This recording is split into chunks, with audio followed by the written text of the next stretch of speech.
Hello, hello. Hey, Colin. What's up? I'm good, man. Just handling business. Banks worldwide colluding against humanity. The usual. That's good. How's your week going? Oh, nice. I won't complain. It was refreshing going through that email sequence you sent me, and I'm like, wow, good work, good Uh, work. Thank you. I looked over your feedback. I'd love to go over it some today and try to you know figure out how to do this together. I thought that a lot of your feedback was good. Um, yeah, I feel like we're onto something. Oh, awesome. Are we live today on YouTube? Yeah, we're on YouTube. We're on YouTube. Okay. Yeah. All right. Okay. Yeah, I'm No actually problem. hoping that we are live on YouTube. And I wanted to kind of like go over this email stuff, and then maybe talk about like how to work together to like polish some of this stuff because I want to start posting like clips and things like that from all the prior episodes and like start getting this show on the road. And then I also, once we're kind of in alignment, then I want to start going live on LinkedIn. I feel like LinkedIn is going to be more of the driver of people actually noticing this. One, because I have more followers on LinkedIn.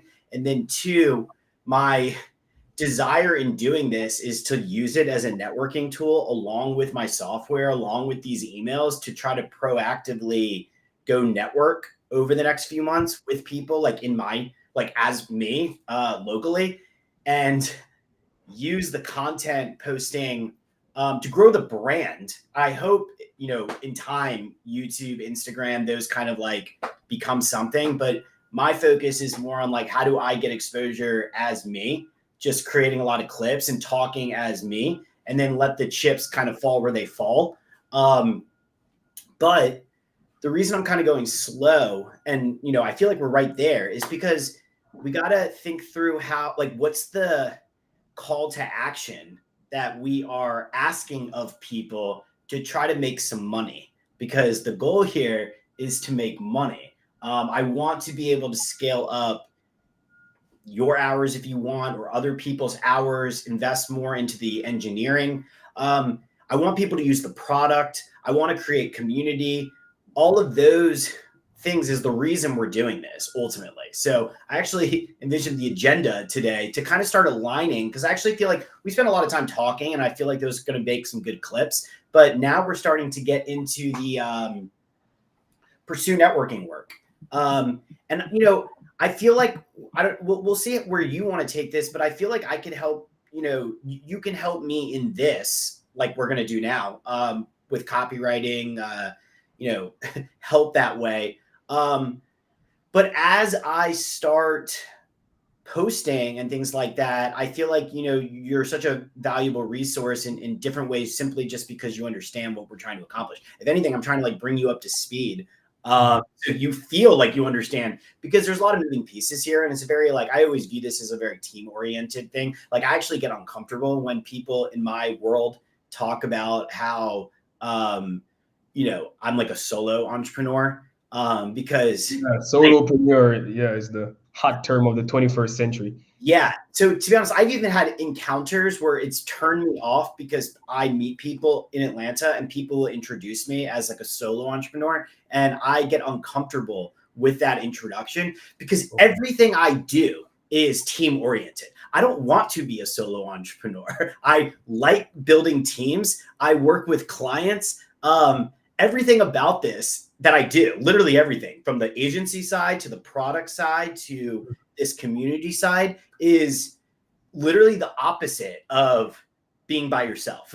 I like working with people and collaborating, and trying to get them to help me and mutually benefit. So I actually feel like now we're kind of getting into the weeds of like how you kind of fit into the puzzle a little bit. And now that we're talking a little bit more, obviously, about pursue networking, I feel like I'm ready to go live on LinkedIn if you are, because it's not like I was kind of avoid. I think what we talked about in the first like 5 or 6 is going to be great clips, but like a little unclear how it works with Pursue Networking on LinkedIn. Yeah.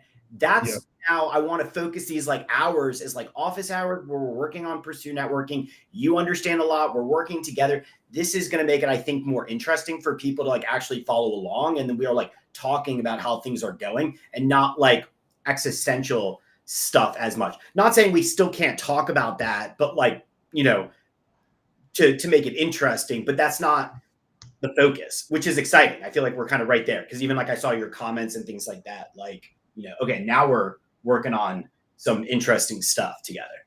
Yeah, absolutely. Nice. So Cool. yeah, so we could even use the sequence of the emails. Use the email sequence as kind of a guide for our discussions on LinkedIn as we go live. Yeah. Yeah, just going through the whole LinkedIn networking process. Yeah. I yes, I'm open, but I actually feel like I'm open. Oh, where'd you go? Oh, there you go. I'm open to that. But I hope that like what happens is we're like starting to build in public a little bit. So it's not all like Professor Oriole stuff, right? Mhm. But like we're like me and you are building Pursue Networking in public so people can follow. It's somewhat interesting because yeah, we'll like be talking about things about like LinkedIn a lot. But it's like a lot more contextualized. That's where I actually hope that like as you know, just a side story is like over the past year, as I've been trying to get a lot of people to like use my product and give me feedback on like product, especially in Atlanta. A lot of people have asked me, "Oh, do you have like a lot of content?" Right? Because to make introductions to people, I know a lot of people who are interested in LinkedIn. That's what they always tell me. But I've always had such a struggle. I've shared this with you in the past, where it's like the management service. I always want good clients that like are economical. So I can't really help people who aren't interested in like account management services, which is obviously the majority of individuals, not like businesses. And I always kind of felt like trying to put it all together. So Professor Oriole Lee, of like, this is what you do, this is what you do, I actually think is the wrong approach, to be honest, like on LinkedIn, because LinkedIn can mean so many things to so many different people and you got to meet them where they're at, right? Like, I don't want to sit and tell people that you got to go live and create content if that's not their jam, right? A lot of people are uncomfortable. They're not like maybe English is their second language, or like, you know, they don't really want to be on camera. But the truth is, I built my business never creating content. So like I had seasons of literally just DMing people and using Sales Navigator and like, you know, Yeah, message. me too. Yeah. So I don't want to like, I mean, that's where I'm just saying this from the perspective of like, yes, the emails are meant to try to give like a deep dive, but I actually feel like trying to, you know, show people how I'm building my business, how you're building your business, how we're working together to build the business, is good, is like good enough. And then over time, I'm open to kind of how it goes. Like, yeah, we could go through a lot of this stuff. But like that's when we can kind of like, you know, ask people to join. I don't know. There's a lot of different ways that we could take this that I actually feel like would be interesting for a variety of reasons. All right, I'm going to pull this up though, because I want to go over one main thing with you, that my main feedback, and then we can kind of work this together. I thought your feedback was very good. I love the PS, but here's the thing. I don't want to offer one-on-one consulting because that's not scalable. And I feel like the whole point of this, using office hours, is trying to create a community where we can help a group of people through systems management. That's like the focus of doing this. The way I see it is the price points are so low that like this is the reason I'm kind of working towards this, is because most people that would read these emails probably can't afford one-on-one coaching. Like, because I call that like kind of agency, right? Like you're buying an agency to get like personalized help. There's always a market for that. And I'm not even saying that I can't do that as an upsell, to people to offer that if people want that. But like the goal of doing this is to try to create inbound for Pursue Networking, to try to guide them to create a subscription, like to buy through the website. Because the way that I see it is, if we're good at driving subscriptions, then we have the ability to figure out a little bit how to personalize the post-purchase experience. I even see you being useful in that, where it's like, well, once a purchase has happened, one, we could automate more emails. But also the way I see it is like, we want to welcome people to the community. So like at that point, we can try to get people on quick networking calls to make introductions, to understand a little bit more about what they're like trying to get out of it. Messaging them on LinkedIn as an example, or on the platform. Like there's lots of ways that we could try to curate more of an experience for people post-purchase, but I don't want to set up the expectations that like you're going to get calls with me when the price points are so low. Because I actually view the whole point of this is the reason that they would come to office hours is because they want to talk to me. And then we could kind of curate part of this as like our conversation. That's why we could like limit it to like 45 minutes or so, where this go?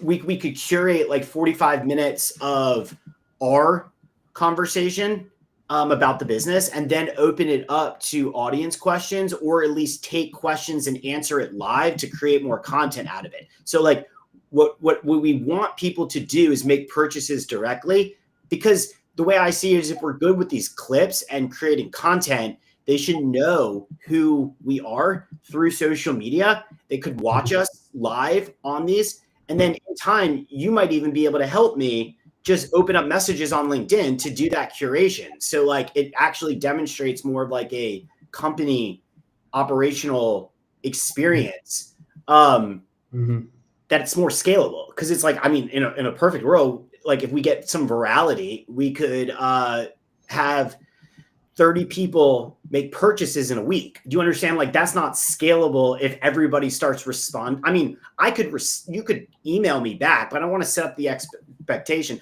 I mean, I don't mind saying this, and we could work through making sure I respond. I could also get help to manage my inbox, things like that. But this, setting that up from expectations is it's just not, it's not scalable.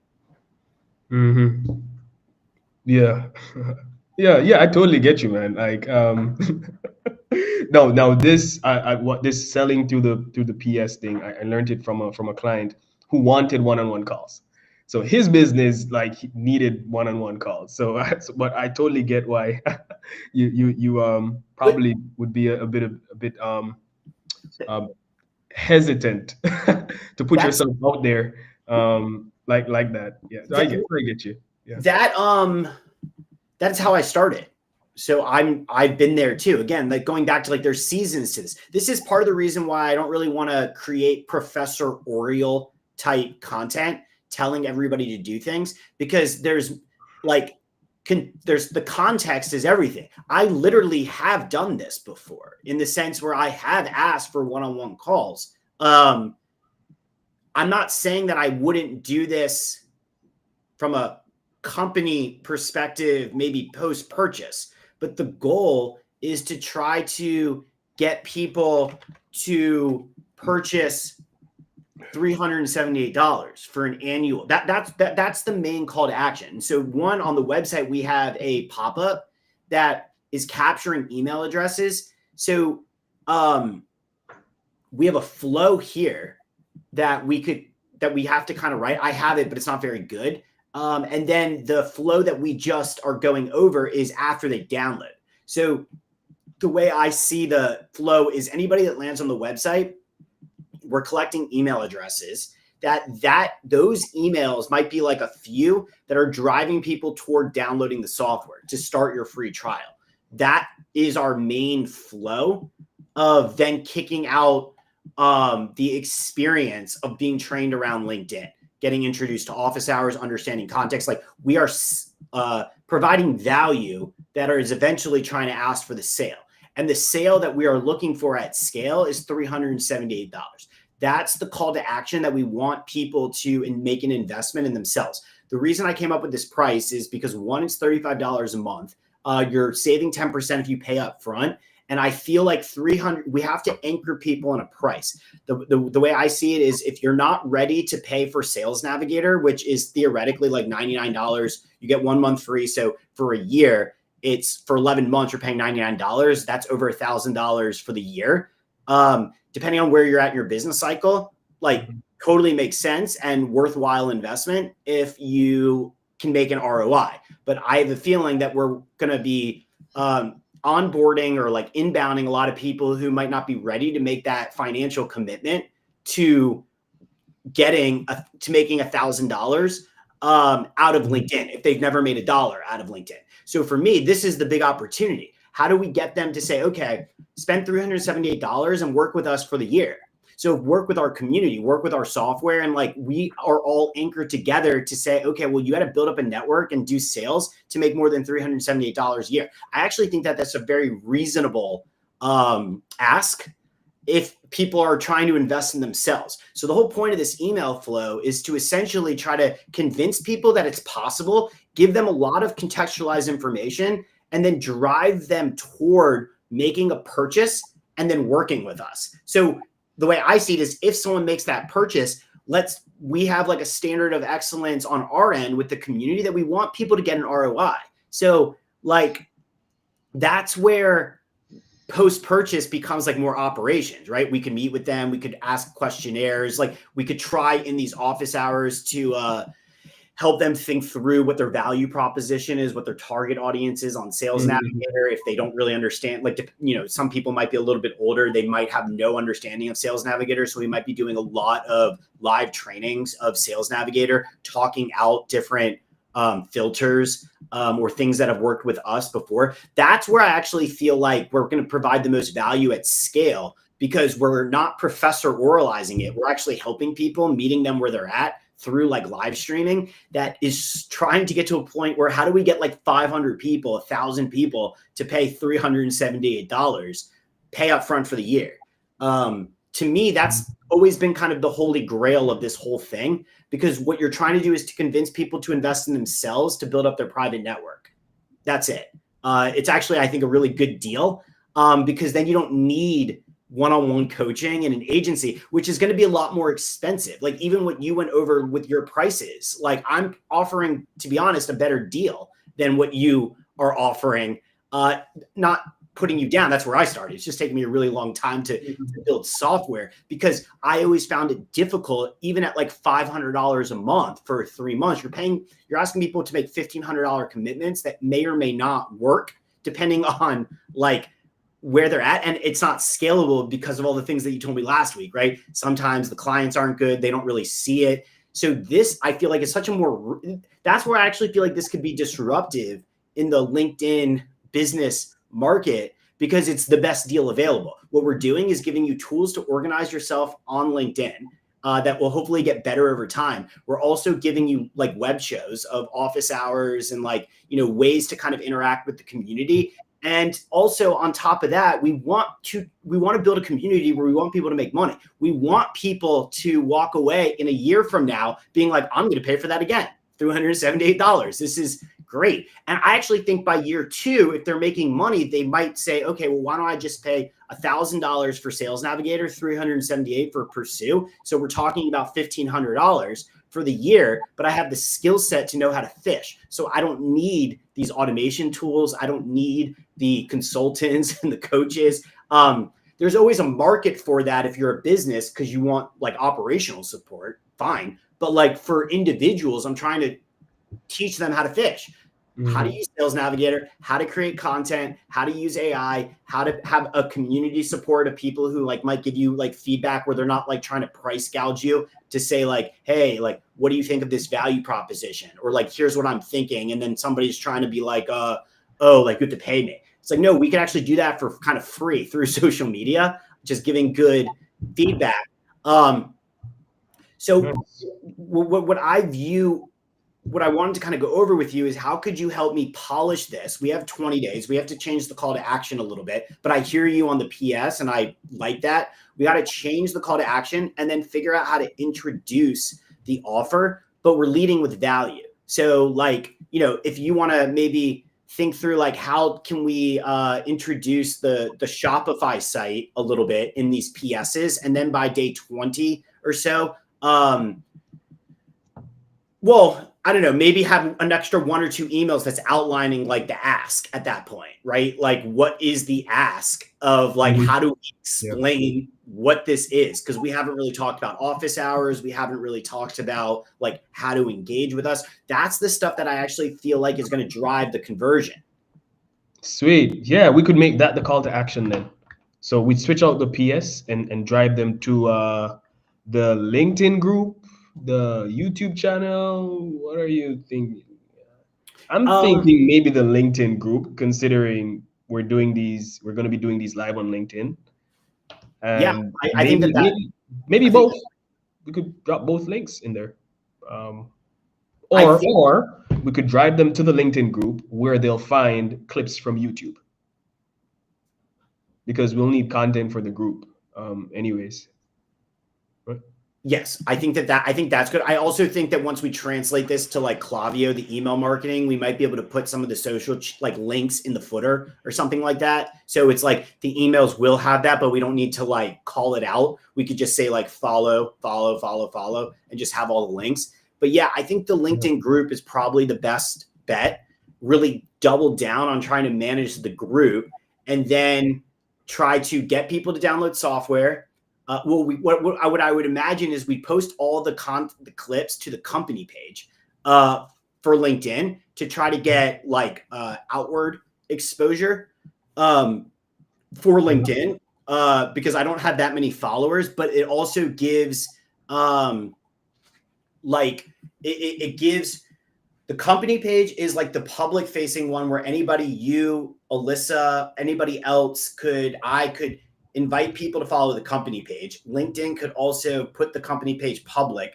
Then I could start posting or sharing some of those company page clips with my network. I'm going live weekly from my account. And then the calls to action and the emails are maybe join the group, which technically is free. But like, then you get a little bit more information. The group can be free, but we're trying to drive people in the emails to pay to invest in themselves. I feel like the key is to be able to explain to people that this is an investment in yourself on like getting an ROI on LinkedIn and trying to fire them up a little bit on anchoring them at a price. $378. That to me is the price. We want people to pay $378. Then we have seen, I know that we have I have other product pages where you could get that price down if you bundle more licenses or if you want to buy like more like a program. The program is what I envision kind of being like a private meeting, but in a group setting that's off social media. So if businesses do want one-on-one coaching, it's driving them towards the program and having a different meeting that's probably on like Zoom. That's like not on Restream. That's not on social media. That's like a weekly meeting that like is the same thing, but like creating a forum where I'm in control, where nothing's being recorded. So it actually gives people an opportunity to say what they want and have conversations, knowing that it's not supposed to be recorded. Like I'm not recording. If somebody else records it, I can't really do anything about it. But like that's by design. Nobody's recording that meeting. And so if people want to be part of like the inner circle community, we push them toward the program side of things. But and to be honest, in time, we might even be able to open that up to the community if people want to attend. But like, you know, from an operational stance, know who's paying for the program and only let those people be the ones that are like access to like ask questions or like talk, right? So everything else is maybe like an audience on Zoom. So you could watch it if you're part of the community, but not like interact with. Yeah, not as a panelist. pretty much. Exactly. Like the goal is to kind of help the people who are going through the program, and then anybody else in the community can kind of watch it if they want, and none of it's being really recorded. So it's kind of like just a weekly thing that people can partake in. This is where I actually believe that if we can, the post-purchase, like all that stuff that we're talking about is we're not there yet. We got to do the pre-purchase, which is what we're working on now. These emails, we got to translate that. We got to kind of get into a rhythm with the content, like clipping. Now that you're kind of like getting up to speed on this, though, I would like to open the door for you to kind of work with Alyssa separately, like on Slack.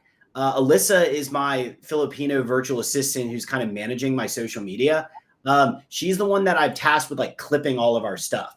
So I was actually thinking that you could be a great resource for her to help direct her on maybe some caption writing, or like where to, like how to optimize maybe some of the call to actions, because you're actually helping me through office hours get results. And you know, she's a little bit younger. I think very highly of her, but like, well, one, she's not really attending the meetings, and I also feel like she's more of like a like administrative support. So if you could help with maybe strategy and then like kind of helping direct her, I feel like our powers combined, we could really start posting a lot, getting these emails firing. And then if we have all of that, that's when I will start being a little bit more aggressive with sharing the stuff to my network and going live on LinkedIn. Because now all of a sudden, I'm not like, what I wanted to avoid on LinkedIn was like talking a little too much about the strategy live with people. Like even this conversation, it's like, fine, it's on YouTube. But like, if I start posting this and we have like, I want to show people us executing the strategy. I feel like that's a little bit more interesting than like, you know, talking about the plane. Yeah. That bolt goes there. All right, unscrew that. All right, Yeah. The Phillips. Yeah, so it's like we're trying things and then undoing it, and then like it's just too confusing a little bit for people to understand. Versus what I feel like we're getting close to is like, no, our emails are firing. We're posting every week. You and Alyssa maybe are kind of in coordination, somewhat of kind of approving some of the captions, knowing where it's being posted. I gave you access to a virtual machine, so I could even give you access to the social channels, so you could kind of like have access to it too. And then now that we're kind of working together, office hours become a little bit more about like refining strategy, seeing how like we're trying to drive the conversions we both want to kind of create inbounds for people to be like, oh, like let me go check out more about this group or this product or like the call to actions we're seeking. And I feel like if we're in alignment, especially me, you, and Alyssa on this, I feel like it could go really quickly, especially because the engineers are starting to like dip their toe into this AI stuff. And I feel like once the AI stuff comes online, I feel like we're gonna have like a really awesome product that not only the emails and like everything we're doing on the marketing side is exciting, but people might actually start being like, oh, this is actually a really good product, which for me is what I want people to say. But you know, I haven't gotten a lot of people super excited about the ability to create lists off of LinkedIn unless they're already like sales oriented. Oh, okay. Yeah. Nice. You know what excites me? Affiliate sales. That excites me. What's your plan there?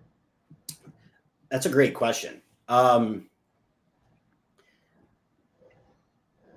have two thoughts on this. That I would love to be in a position where I'm making so much money from this that I could open up affiliate sales. I would love to be in this position, right? Because, you know, going back to our network marketing conversation, I feel like we're sitting on, I want to get there for people because like my heart is in how awesome would it be if everybody's making so much money where they're just like shocked by being able to make thousands of dollars by doing sales. That I'm making the product that I wished existed when I was 30 years old, where I just wanted to go and sell myself, which is kind of still what I do. It's hard for me to like wrap my head around that program, I call it, until I feel like I have like a really solid team behind me, because it exposes a lot of liability from a legal stance. When other people that you don't know that are on the internet are like give access to being able to just sell stuff, right? Because there's like, you can't vet everybody. You don't know what people's like, what are they saying? So the way I see it is, I'm not saying that's a bad thing. I'm just saying you really got to think through the program, right? It's not like just anybody you meet. It's like, what's the program? So for example, like one of the program things that I was thinking was that you can't be an affiliate unless you sign up for my program, which is like $450 or whatever it is, $495 like a month for 6 months. So it's like, basically charging people for the right to affiliate, I feel like is kind of the way I'm thinking about it, just because it puts up a threshold that requires an investment before you're able, because it's like, then we're in alignment on like, I want to make you money. We want to make money together, but like, if you can't afford like couple $1,000, maybe you should save up for this, or like participate in the $35, a month, and then like join the community so we could kind of like vet them and, and then, help them make money in a business setting. So then they could pay to participate in the program. That type of details I haven't really, that's why I would love to get there. And I think it's exciting. But it's so important because at the same time, you don't want like people getting like a bad reputation of like people doing bad things that you don't really know what they're doing.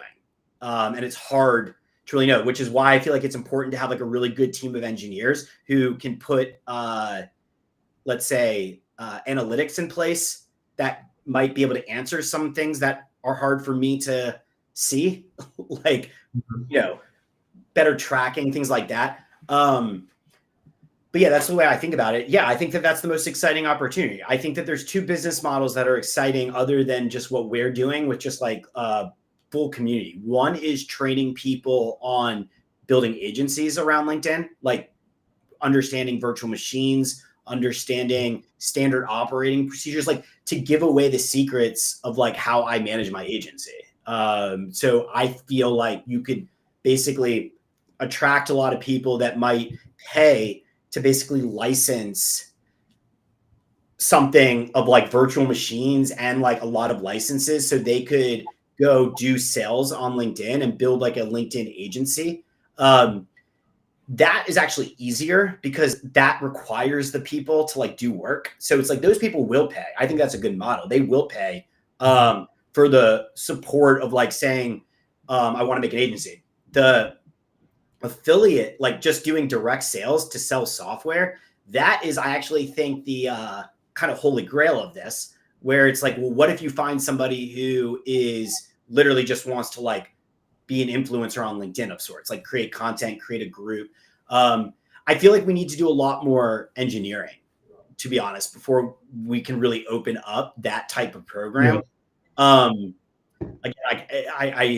I would like the day for the engineers to tell me that they feel good about doing it, but I feel like we have to build a lot more stuff before we need to do that. So I feel like for now, it's mostly about how do we just create a good, I would say for the next like 18 months, it's more focused on like building a web show of office hours, creating community around people who are interested in LinkedIn, and then building around the community and just kind of doing that one thing really well.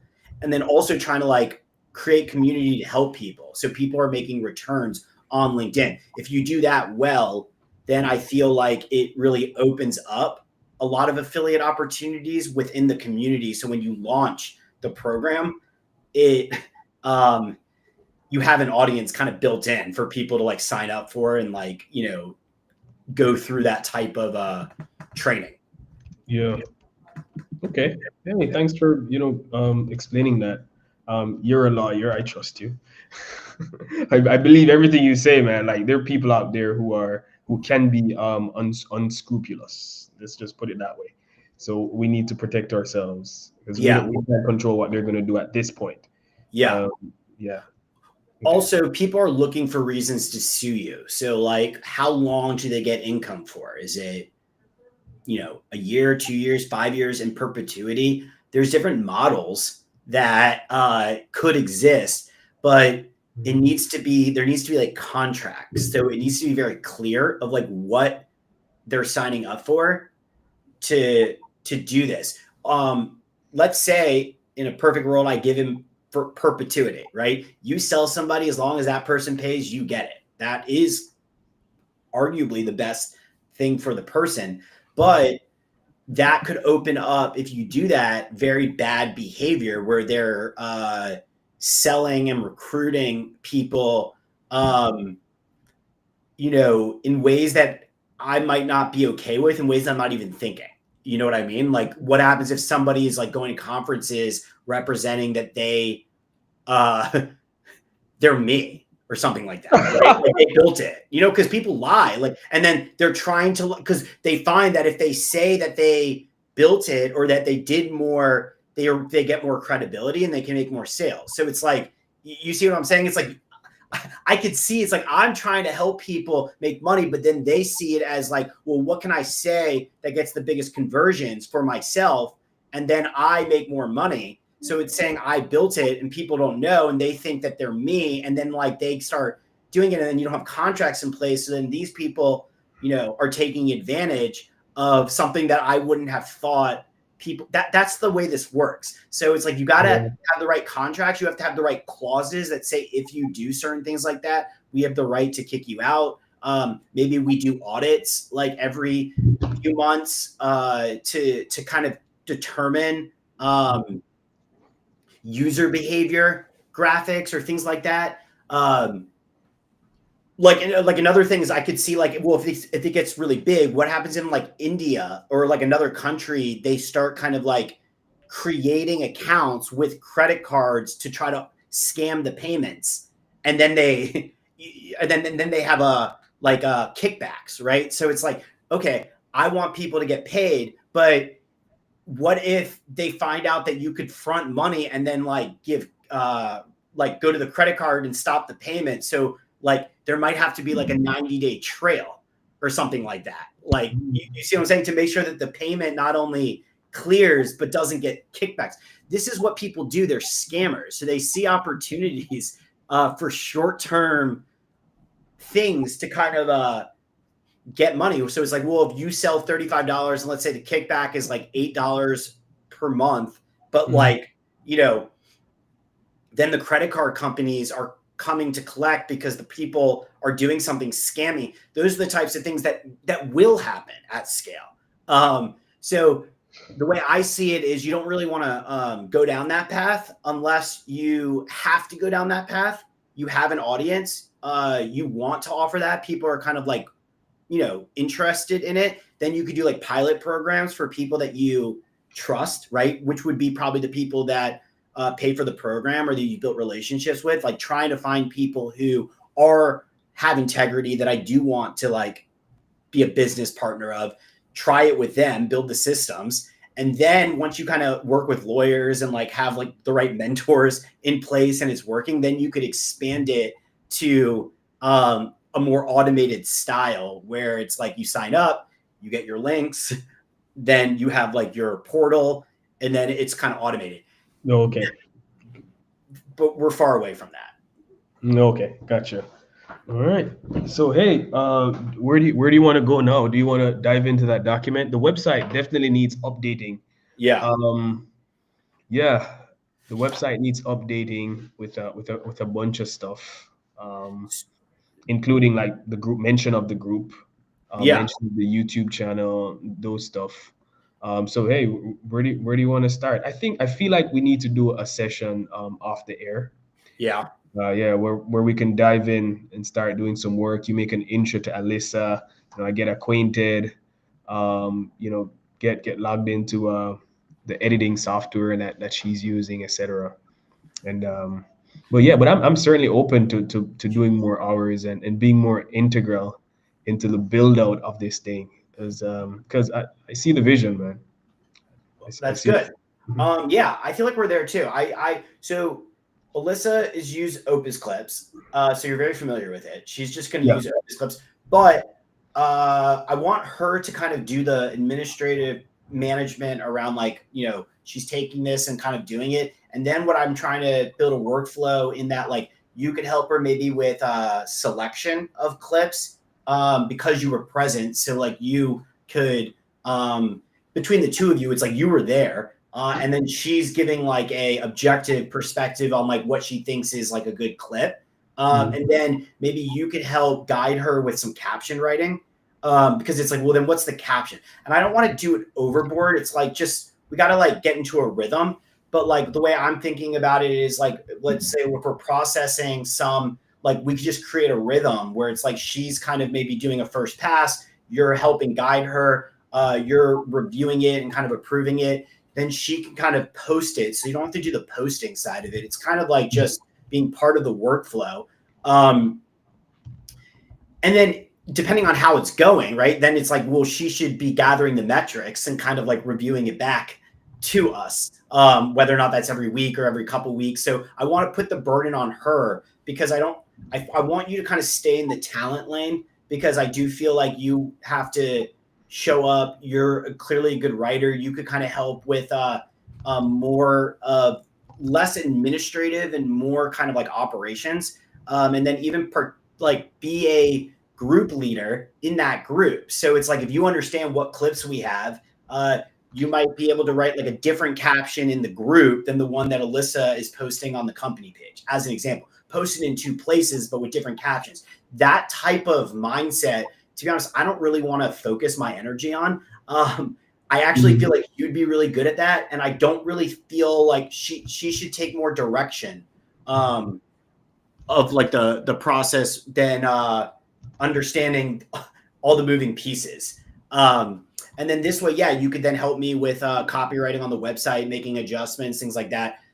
That type of stuff we could do on either in office hours, or yes, offline, to kind of just speed this up a little bit.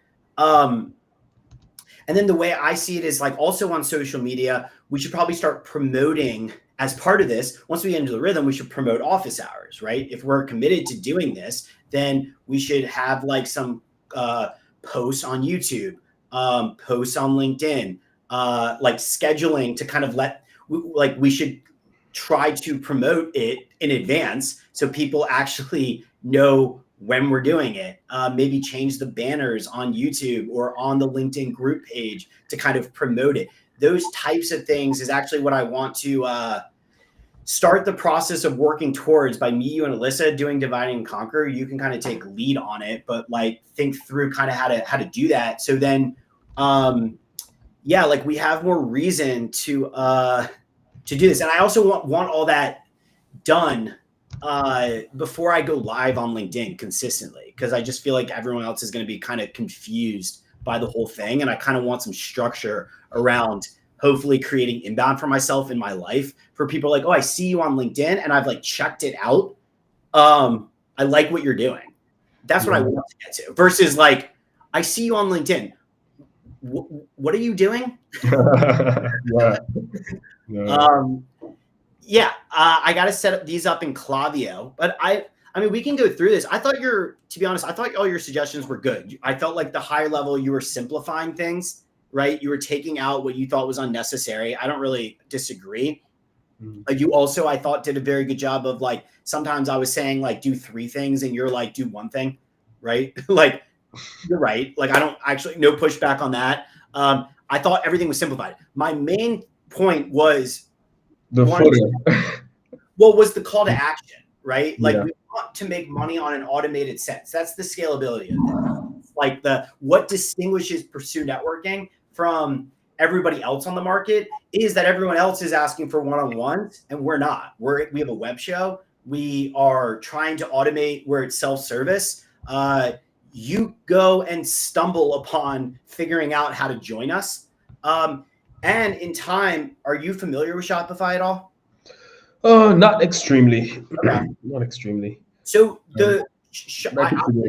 yeah, in time, I will show you Shopify. I could set you up as an admin on Shopify. So then the goal is, we're not there yet, but I want you to then get heavily involved in post-purchase, right? We got to set up pre-purchase, and you're part of the office hours. But the big value add that you can offer me is by helping me with operations post-purchase. Because once we do all this work and we're committed to creating community, we got to automate different things, right? How do we optimize if 30 people did purchase? That's where Shopify will come in handy, because it's like, well, we can set up a different email flow, tell them to fill out a questionnaire, connect with me on LinkedIn, like you on LinkedIn, here, like join like we add them to a different email address that we're sending out, let's say the link to Restream or Zoom. Yeah. Thinking through the post-purchase is, to me, what's exciting about this, because post-purchase, if we get there, that means I'm making money. And once I'm making money, then all of a sudden it becomes a lot easier, because I want to invest back into the business to pay to scale hours around actually trying to create an environment. So if we have pre-purchase kind of clicking through clips and things like that, that's what I want, to be honest, Alyssa kind of helping with, because I actually think she could help a lot with pre-purchase, because there's a lot of room for her to help with like managing social accounts, not only posting and gathering analytics, but maybe thinking through how to, do her own type of like stuff on social media to try to find, like, for example, if we have everything clicking, I believe that we could go after people who already have audiences, to our, this is where it's like, you asked about affiliates. Like, I believe that if we have something clicking that's working, you find somebody who already is doing essentially this, like this one-on-one coaching. Yeah. Like, I think there are a lot of people.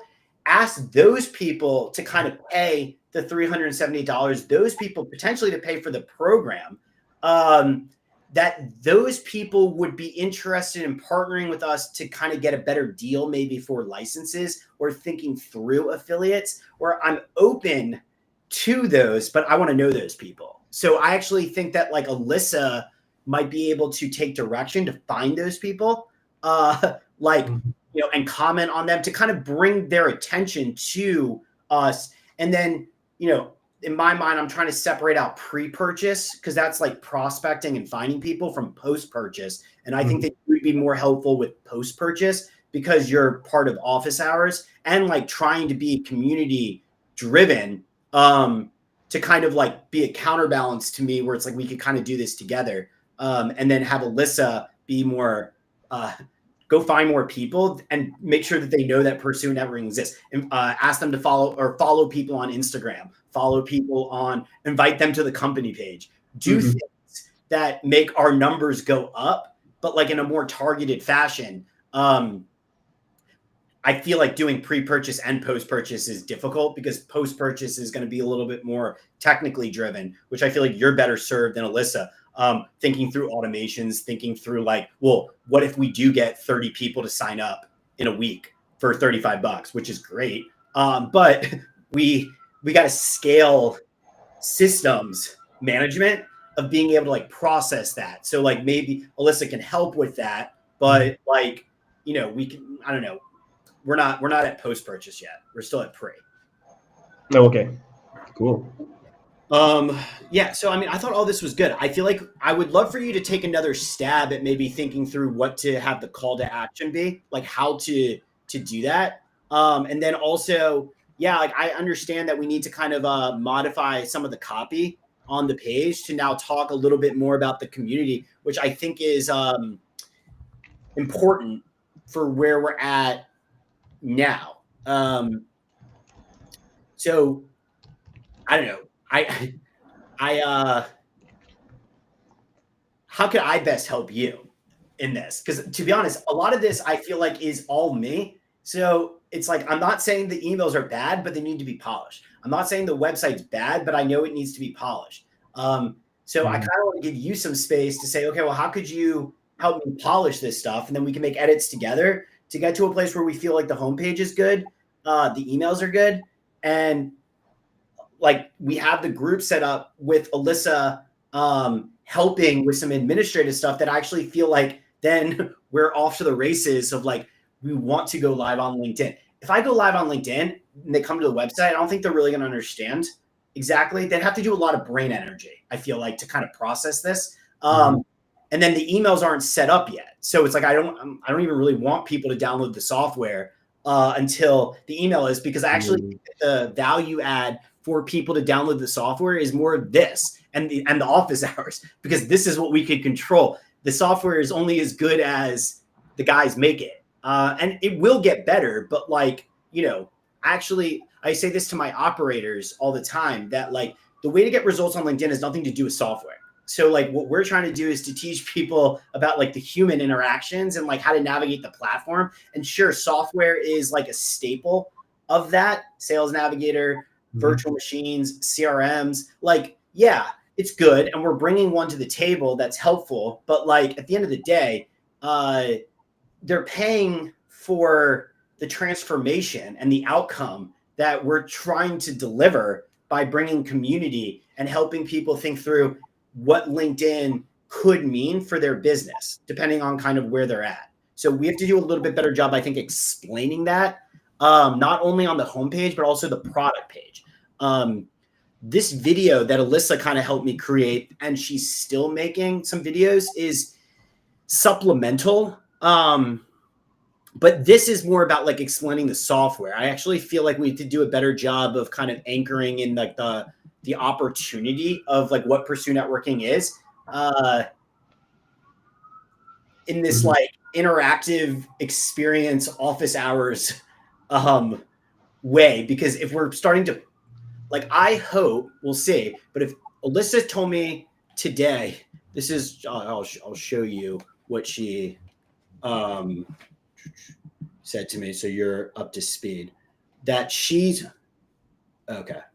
She said, I finished processing. So I have all the videos on YouTube for all of these clips, and I gave her the go ahead to start processing them in Opus Clips. So and I told her that I think, and again, we could kind of work through this, but I think we have to process the videos in Opus Clips potentially 2 or 3 times. One for clips, micro like clips, and then one for like short form, like 4 to 5 minutes, because like that's for like LinkedIn. And then we should post like maybe 2 that are long form, like 15 minutes or something for YouTube. So like, why not just use Opus Clips like 3 times, process each one, and then post them on different channels. So it's like the long form will live on YouTube. The shorter ones might be on LinkedIn, and all the micro ones are all like on Instagram and YouTube Shorts, things like that. So she said she processed all 4 videos and their clips. I've uploaded most of them, with the final one currently being processed. So she's uploading it to Opus Clips. In total, we have about 38 pieces of content, including both long form and short form. So this is what I'm saying. We got to get going on like the emails and the stuff, because I hope that if we post 38, we're going to start getting some views, especially if we start saying consistent. Because the reason I'm doing this is because I want to overload the platforms with content, like just, throw content at it. And between me and you, I'm creating, this was actually new. I'm creating another website. Between me and you and YouTube. Between me, you, and anybody that's watching. I'm actually just creating another web show. Yeah, it's so successful that I'm doing another one. So this is okay. It's actually interesting. Quick story, but this is why I actually could use your help with this. This is the web show that I want, like office hours with me. Everything we talked about is about Pursue Networking. But what happened is, like last year, my cousin, it's a somewhat interesting story, but it's topical based off of like the reality of like building this business up. And I actually think this one could be very successful, potentially even more so than, well, I think this one's more fun. But my cousin, she's 65 years old. She, so this, my cousin is autistic. He's like in his later 20s and he's autistic. This is his mom. This is my like second cousin. So like she's first cousins with my dad. she grew up with an like autistic son, and my cousin's like high functioning autistic. It's just that like you might meet him and think, unfortunately, like he's a weirdo. But like, he's a nice guy. He's just socially has been always a little off. And so his mom grew up with that. She created so she's been very trained in like the autistic world, and she created a service-based business where she partners with like high functioning autistic people who helps them kind of like navigate corporate America a little bit. I've actually built websites for some of her clients before as part of my business, and I didn't understand what Debbie did, but after working with them, I'm starting to understand more what she does, because like oftentimes like autistic people, they get overwhelmed really easily. And so like, for example, if I'm working on their website, I didn't realize this until I saw it, where I would ask them a lot of questions. What about this? What about that? And a lot of times they're very smart in a particular niche, like finance or like something that like they know what they're talking about, but like they get overwhelmed easy. So they would say to me, let me get back to you. I got to talk to Debbie. And I would be like, what the hell does Debbie have to do with this website that we're that we're building? I like don't understand. What does Debbie do? And I realized that's her coaching. She tells them to say that, like, because that's what she used to tell Craig, my cousin, that says, if you're overwhelmed in it, it's okay. Like, you don't have to have answers. What you need to know is how to process saying, let me get back to you. And then let me talk to Debbie. And then Debbie talks with them what the questions were to help them prepare the answers. Anyways, Debbie last year asked me if I would redo her website. But I told Debbie that, like, the truth is, I was like, I gotta be honest with you. You're 65 years old and like you work with autistic people. Like, if I build a website for you, I don't know like how the lead gen is gonna be on like trying to find high functioning autistic people to work with you. And like, you don't even want to work with more people because you're already kind of overwhelmed. So I asked her, I was like, are you interested in putting together a digital program where you take your like lessons learned and sell it to businesses so you can train their HR departments on how to do what you do, who might not be trained, but like they should be trained for like how to hire people, how to terminate them, like the special needs that they kind of have.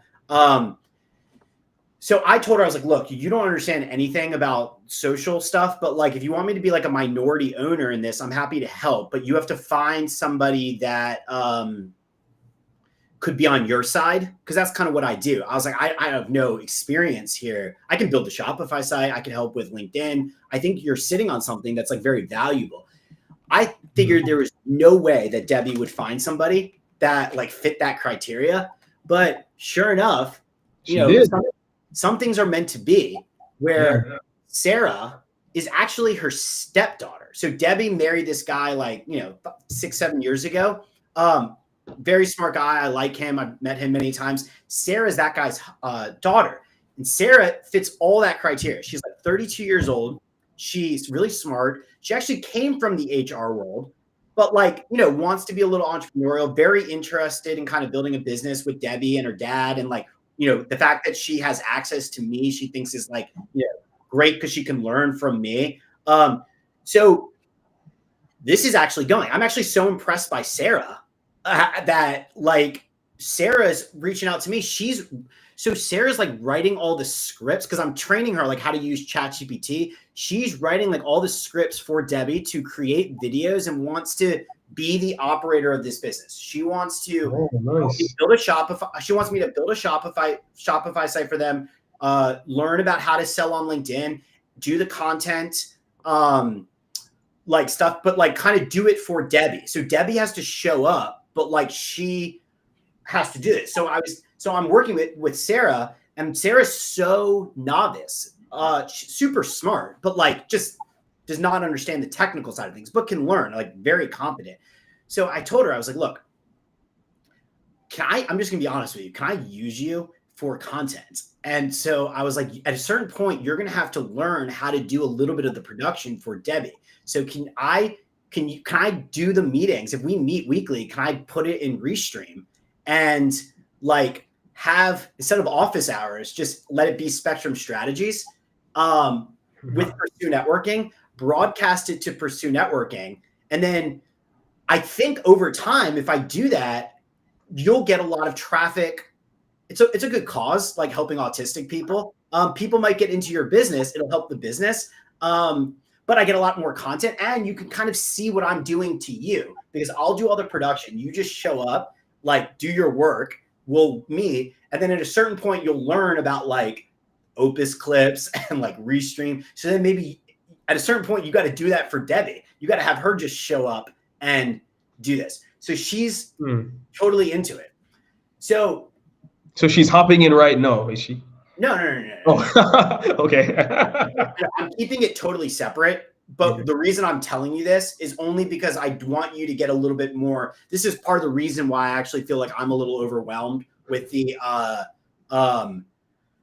I have so much content at that point, right? If I do this consistently where I'm not, I mean, to be honest, I didn't really realize this. I want to do office hours. This is like the business, but Spectrum Strategies, I actually feel like, well, Spectrum Strategies can be me helping her business, and Pursue Networking office hours could be about building the business together. I mean, yes, it could be part of your business too, but like if you just are helping me create my business, maybe that's like a better like angle for you. You can make more money, and like we could kind of do this together. And then this way, I'm telling you this mostly because then in the group or in the social channels with Alyssa, you could divide and conquer a little bit, because we could have a more plethora of content that's like Spectrum Strategies, office hours, like have a nice mix.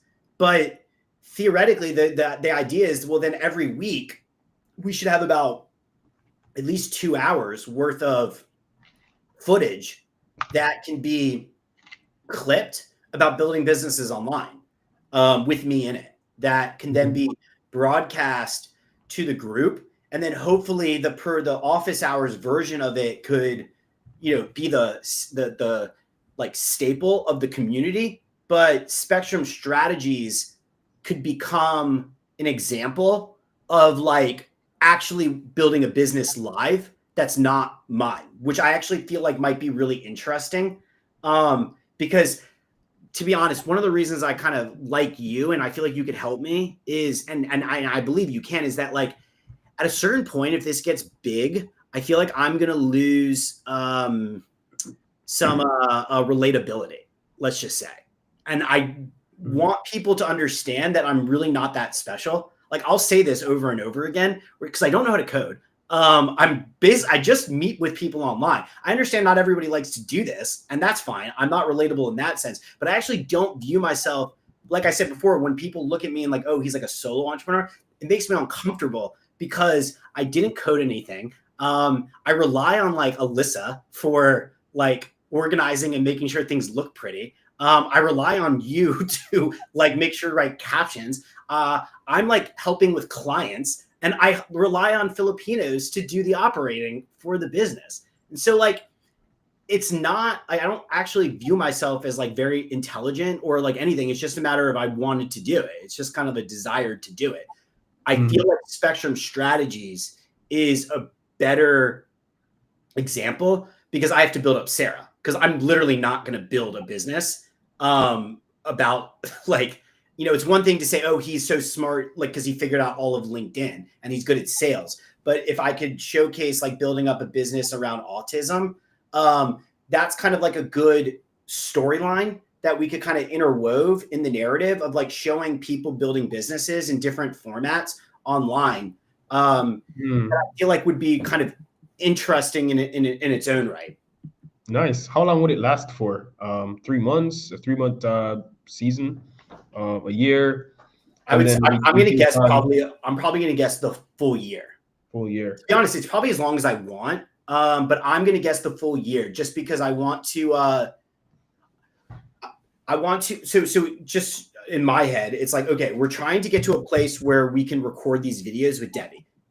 Sarah is a little uncomfortable with like putting out what I'm showing you, like to the public broadcasting, because obviously she wants people to pay for the videos, right? So you don't want to give away the secrets, kind of like I'm doing right now, but we don't have a viewer, so it's fine. But like, so we got to record it. Then after we record it, I got to build a Shopify site with her. We got to go over LinkedIn training. She's got to build up all the social channels. We got to go through Opus clips. Like, so I feel like there's a lot of work that is going to take months to kind of do. I believe that we could kind of create the business pretty quickly because Debbie and her dad, who are a little bit older, have the networks. That's why I know that they're into this, because they know that if we create good videos and we create a good website, they will be able to open their networks to purchase, to like sell to businesses what Debbie does to make like a good amount of money. So I know that it'll be a success. What I've told Sarah is at a certain point, her dad and Debbie are going to tap out with their network because this is like a one-time purchase. So the only way to actually make like a big business out of this, that's like going to buy her a house or like make it worth my effort, like in the long run, if they sell it, is to build on social media. It's to like build a community around autism that like thinks through how to not only sell to big businesses, but maybe create some supplemental products of like, you know, ones for individuals. You know, I feel like autism is a big thing, at least in America, where like there's a lot of autistic people. I don't know why, but like people are looking for community and support. So I believe that Sarah is going to need my help as like a minority stakeholder in it for at least a year. That's the reality for definitely the rest of this year. I do believe at a certain point, she might not anymore because I could even help her hire like Filipinos or like, you know, even use some of my team to kind of help support her, that it's not as necessary because she feels like she is, you know, got it, like, or whatever. But I don't know. I feel like at least the rest of the year, because it's going to take me about 3 months to build the website, do the recordings, do the editing, or like try to figure out this project. I would imagine during the summer, it might start clicking a little bit where it's like she's making money and it's like she's fulfilling it. But even in the fulfillment, she's going to want to meet with me weekly because it's like she doesn't really understand, like, you know, just the natural course of business. Like, what do you do? Like when this happens, what this happens, how to automate things like in email marketing. Like that's what I'm talking to her about now. Like all these things that we will have to do, but that's kind of the essence of like the business that she's creating. So yeah, I feel like, this is going to be like another year. So the way I view my structure of my week is the staples. Well, I still have client work and I still have to do like the engineering stuff, but those are just like meetings and like work. And then I want to focus all of my energy on office hours and this web show, Spectrum Strategies. And so then that becomes the portal for a shitload of content that then hopefully you and Alyssa can help chop up and then grow all the social channels that help with pre-purchase and then also post-purchase. And then if you could then just use me to direct me on, you know, what is needed by showing up to office hours, essentially, we could anchor the whole business around this web show of office hours. That's what I want to do. And then Spectrum Strategies is more like, you know, the icing on the cake. Like, it's just a matter of proving to people that they could do this too, mostly because of Sarah, because Sarah is the one that's going to be growing the business, not me. And Pursue Networking, I understand that people, like, this is obviously my business. So like, you know, people might say, well, like, yeah, it's easy for you because you're good at sales. But it's like, no, Sarah's not that good at sales. Like, she doesn't understand what's going on. Like, and you can work with people and just, you know, have complementary skill sets, which is what I'm trying to showcase to people. Cause that's literally how I built my business, is like I partner with people with complementary skill sets and then try to like work together toward a common goal. Nice. Okay. So I would probably help in a similar fashion with the technical side of things, maybe with clipping the content, because you're gonna be in the show with just Sarah, right? I'm not gonna be. No, you're not gonna be in that show. Not gonna be in that show. No, what I actually want you to do is to be a little bit more creative and talent. So like what that means is that like, okay, now like I want to grow the business on Pursue Networking. Alyssa could chop all this up in Opus clips and choose, but like I feel like it needs to be polished a little bit with like a lens through the audience in mind, right? Like how are we simplifying this to be able to tell those stories in a way that's not like overwhelming, but like, you know, brand on brand with Pursue Networking. So like, you know, maybe we, as an example, I'm just saying, as an example, maybe we have more clips of the office hours than we do with Spectrum Strategies, just because we can pull 20 clips from Spectrum Strategies. Maybe it's not on brand to do that. Maybe it's just like a supplemental, or maybe we do, but we only post those on YouTube. Maybe the group is just a couple. You understand that like those types of decisions is about like kind of making sure that we're thinking community and not just like pushing marketing. We're pulling people into an experience that we don't want to overwhelm them. We want to be helpful for them. So we need a standard of, is this helpful? And if it's not, then maybe we don't post it. And it's okay. Just because we can post it doesn't mean that we have to post it.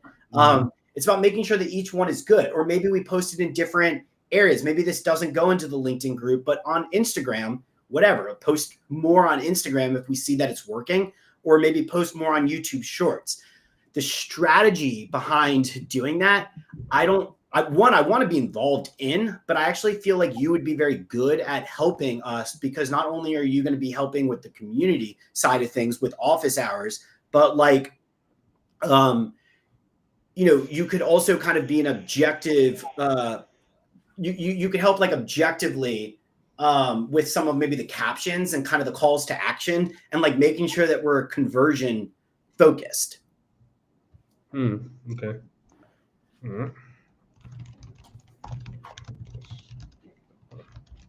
Options. Making notes. Sure. And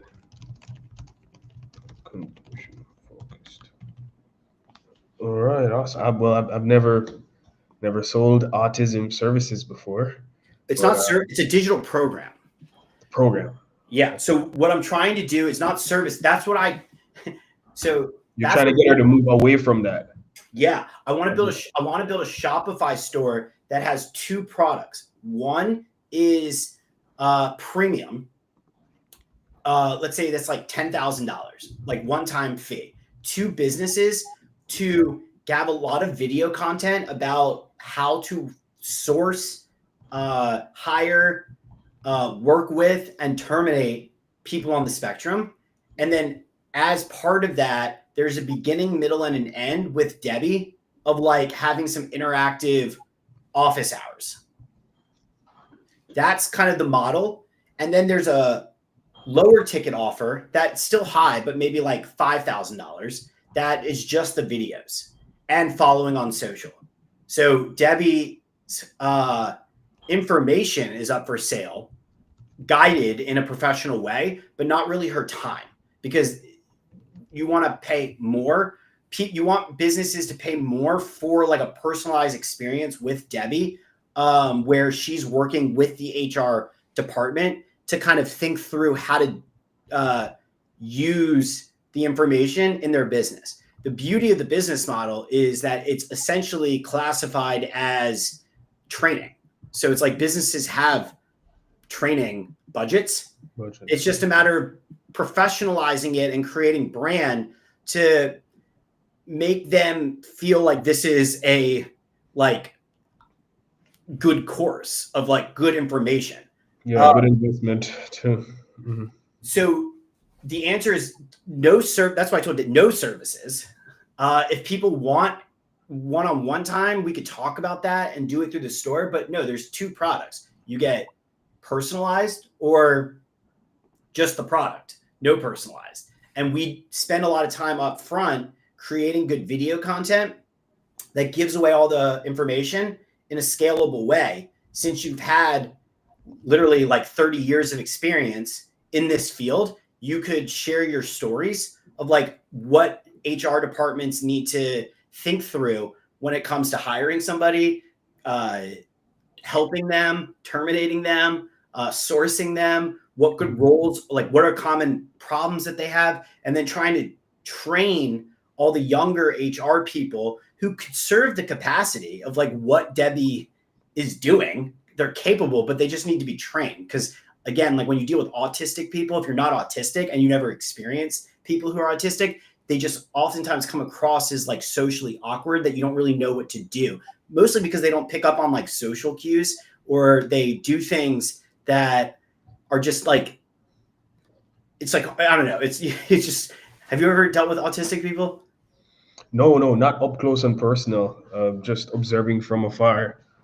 So Yeah, they don't really like have sometimes like the best social cues. So it's like, for example, like I've been to like a networking event, and there's a smoothness of like how to open a conversation when people are already talking, that if someone's on the spectrum, they just might like literally ignore the two people talking and just like jump in and like come across weird, where it's just like, but the thing is, it's like they don't like they don't interact well socially with people. So it's like they're on the spectrum. It's like they don't really get it.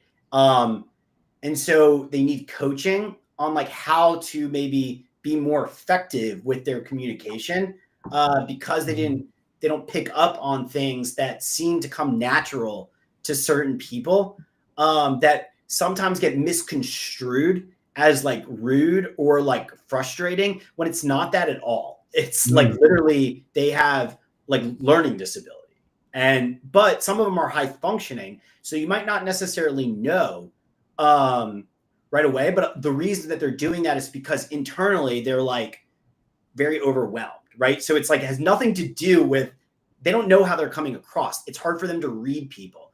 But oftentimes they're brilliant and they're incredibly loyal. And the structure of having a job and a steady income really helps their like life. And so it's like Debbie's point is if you hire someone on the spectrum, you might have like a employee for life, right? Because they are like the type of people that for 30 years would like just never quit. They don't even like ask for raises. They just like that's just their routine. They're very routine oriented.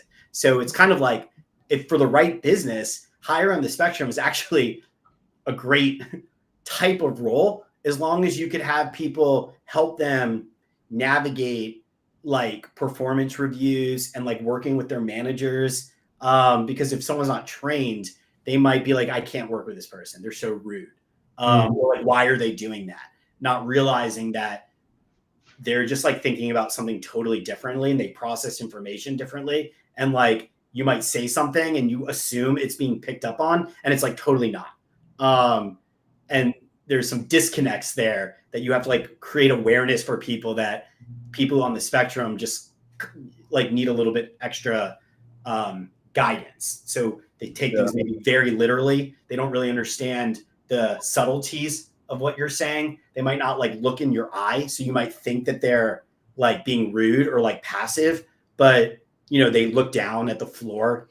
And so it's like very strange to go to somebody and like, they're not looking at you. Right. You think that they're weird, or like they're shaking their head or something, like, I don't know. It's just like has weird movements that people don't really understand that. Okay. Yeah. All right. Well, so here's kind of like the homework for you. One, I would love for you to kind of go through those emails again and polish them based off this conversation, maybe just tweaking the calls to actions, and then also maybe look at the website in conjunction with those emails to really think through holistically the pre-purchase funnel. So I would start with those two, and then I will open a conversation with you and Alyssa. And yeah, we could maybe hop on a quick call just to make an introduction. But I would say that the homework associated with that is I'm going to direct Alyssa to kind of work with you to help with some of the caption writing, and kind of like the plotting out of the calendar. I instructed her to just post aggressively for the first, because we have like 7 of these videos now. So it's like, let's just get the first 4 out, overload it. just to get them out, because it helps with pre-purchase, right? So if people start seeing it, they need some type of like binge bank to go through the first like 4, and then we could start building a rhythm of like, processing one of these videos each week. I like the idea of maybe being a few weeks behind, just because if something happens where we need a week off or whatever, no problem. We always have more to kind of maintain posting calendar. If you could help me get Alyssa straight with the pre-purchase, that allows me and you to really start brainstorming, hopefully, what will be more lucrative, which is the post-purchase. Do we actually engage people once they are interested in this and like working with us and building the software? How do we engage them into the community and try to encourage them to come to office hours? Okay, awesome. So then, hey, you could add me to your Slack channel with Alyssa, or make a group with. I'll open a group chat. Yeah, exactly, and then we can schedule time to connect later this week. The call to action on the emails, I mean, they're pretty straightforward, like you said it earlier. So I just need to word it and then add it to the draft that I shared. Yep. And then we can discuss more in Slack, like getting access to the website and like how do I like, is there a draft that I can work on, and you can like that isn't live, work on a back end draft, and then we tweak it from there. Yeah. I can give you access to that, whatever is easiest, or if you just want to create a separate Word doc and then we kind of go back and forth. Because I don't know how familiar you are with Shopify, like how to change things. But yeah, let's just work through that on Slack and we'll figure it out. The other thing is, as you're going through these emails, like I was saying, I feel like it ends a little abruptly, where the value is over, but how do we transition towards the pitch? Like, I do think we need an email or two that's wrapping up the sequence that's letting them know that the free trial is ending, and they either need to pay or get a license. And remember that the whole license distribution system that we've talked about in the past is one of the tools that I envision being able to leverage to give out on social media, right? Because if we just are starting to post every week, we could theoretically give away a license.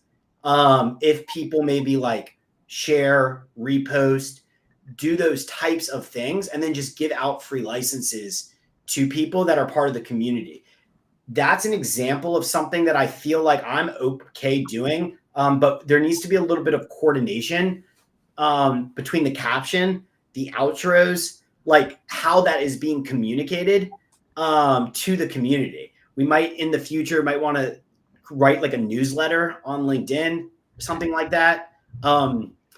This is the stuff that Alyssa can help a lot with, and even potentially give first drafts of it. But like, I feel like a unified voice between me, you, and Alyssa is kind of what I'm trying to build towards. So pre-purchase is kind of like rocking and rolling. Okay. Yeah, gotcha. Sounds good. Yeah, making that transition is sort of a next steps email, which is email 21. Where do I go from here? And so from there, we could start maybe another email sequence, focusing on the features of Pursue. And reasons why you should, actually purchase it.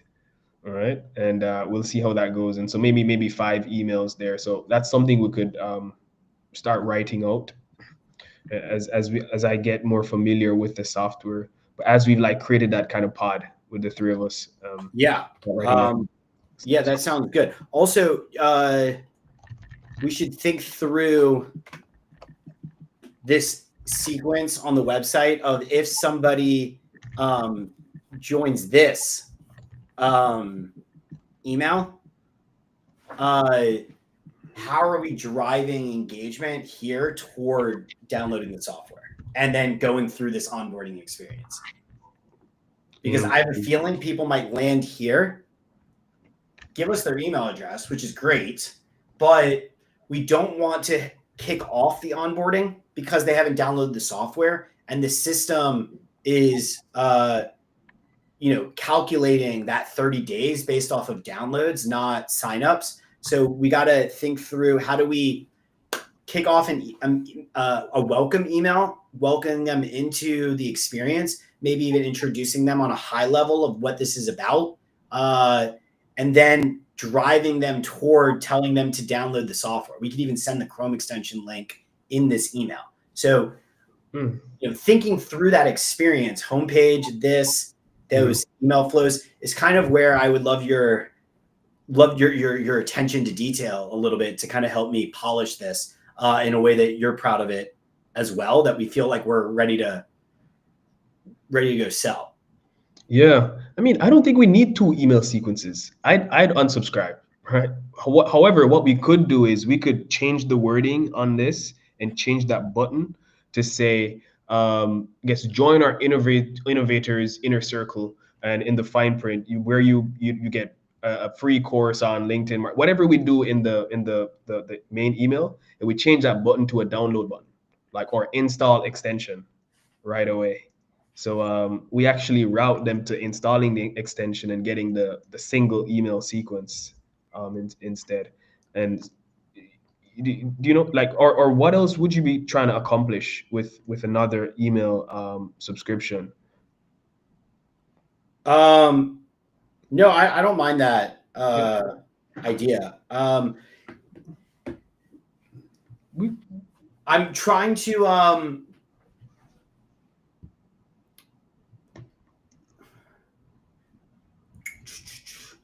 the thing that I would say about this is that we want to capture email addresses, and if somebody doesn't, we could do that. I mean, if somebody doesn't download it in that moment, we could follow up. Yeah, like if someone gives because then we're stuck. That's kind of the idea why it's like somebody, because this is because my rationale is that this is normal, right? People come to the website, they see it on social media, they assume this is going to give them the information that they need. But the reality is that we're not giving them the information needed unless they download a Chrome extension. Downloading a Chrome extension for a lot of people is still somewhat of a foreign idea, especially if they're on the phone. Like right now, they can't even do it from there, right? So if they're on their phone, which I would imagine a lot of people, especially if you're on social media, you go to the website, you have this, okay, well, you can't download it there because you have to be on a desktop. So it's like, the way my mind worked was like, okay, we just got to capture the email address and then let them go through the normal process and then be able to explain what we want them to do. So even if it's just like a one email, right? Not like a multi-step, but one email that explains to them, then with a download link that lets them know that this is how the next step in the process. That's kind of what I had in mind.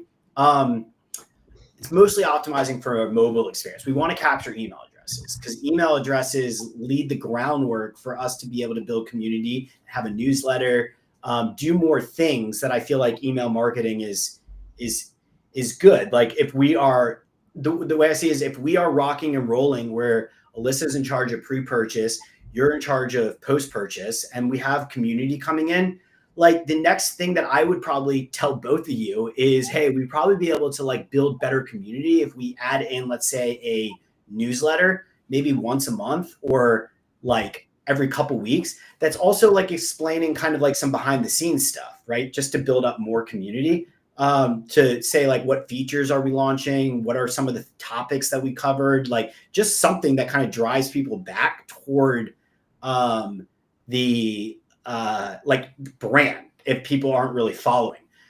Okay. So yeah, that's kind of, I don't know, think about that.